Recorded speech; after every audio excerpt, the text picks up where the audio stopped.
Admiring my handiwork? Tina's, actually. She has a flair for the dramatic. No comment. You're, of course, jealous because she's done such a fine job. Under my strict supervision. But I don't expect a compliment from you. I just have to look around and see what I did. Well, fortunately, Alicia stepped in to finish the work and provided a much-needed subtlety. That must be something new for you in your life. Come here to trade barbs, Gabrielle? I came here to thank you for hiring the lawyer. He's exactly what I'd hoped for. Fine. You asked for the best, you got what you wanted. Oh, and I have one other small favor. You won't refuse me, will you?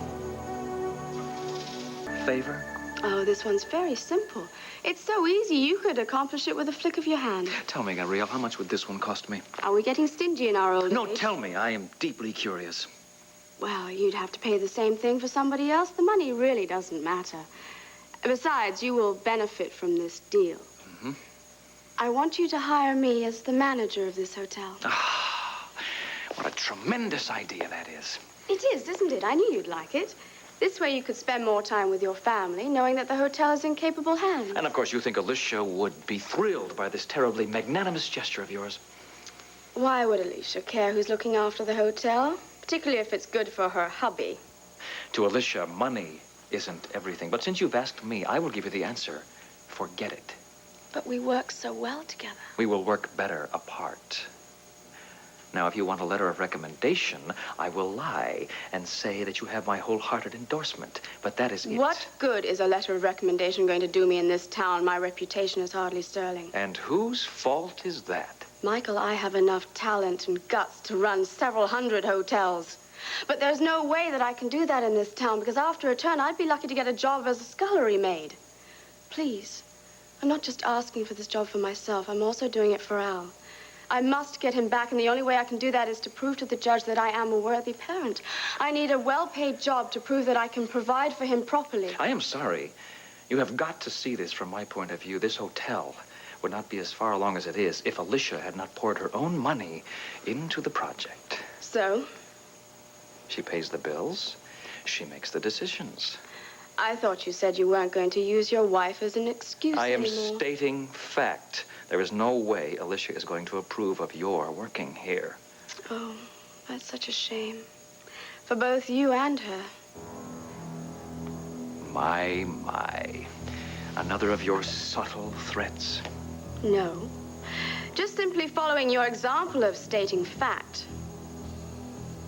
I don't think Alicia would like to know that you've been brought up on charges. And now the gloves are off. You've given me no choice, and as I have said before, the police would be very interested to know that you were the one who arranged for those wonderful forged passports. And if you do land up in jail, not only will Alicia lose her husband, but this Landview Grand Hotel will be about as popular as a cesspool. But then again, of course, it is your move, dear heart. I don't want to threaten you, Michael. Oh, but I forced you to it, didn't I? I appreciate everything you've done for me. I know I'd still be in jail if you hadn't got me out. I know I wouldn't have stood a chance in hell against Max in court unless you got me a lawyer. But you want more.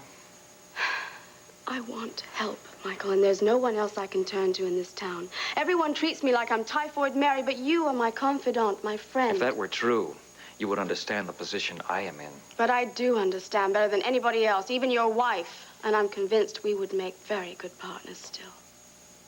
No, you don't understand. That is not me anymore. Yes, I know. You told me things have changed. But deep down inside, you and I are still very much alike. How do I make this clear to you once and for all? I am in love with my wife. You don't think I'm foolish enough to suggest that we become lovers again? Oh, Michael, the flame died inside of me as much as it did in you. Now, the only partnership I'm interested in is business, strictly business. And I still believe we have a lot further to go. We aren't going anywhere, Gabrielle. Now, if you'll excuse me, Alicia is meeting me here in a few minutes, and I would rather not be seen with you.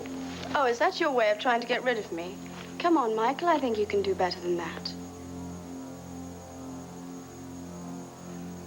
I'll talk to her about your becoming manager again. But it is her decision, and if she says no, which I think she will, then you just trot yourself into that police station and have your revenge. Because I'm tired of all the lies, and I'm not even gonna try and stop you.